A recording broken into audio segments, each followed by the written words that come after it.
National Weather Service in Wilmington has issued a severe thunderstorm warning for Franklin County, Wayne County, Union County, Indiana, Fayette County, Indiana, Preble County, Butler County, southern Darke County, until 6:30 p.m.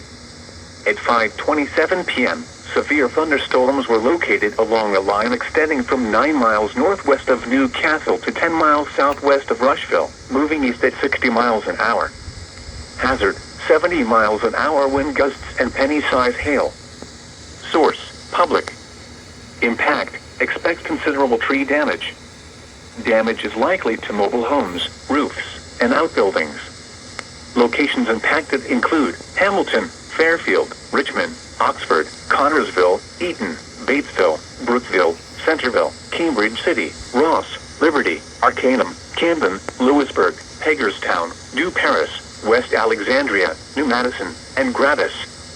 This includes the following interstates: I-70 in Indiana between mile markers 134 and 156. I-70 in Ohio between mile markers 0 and 17. I-74 in Indiana between mile markers 145 and 148.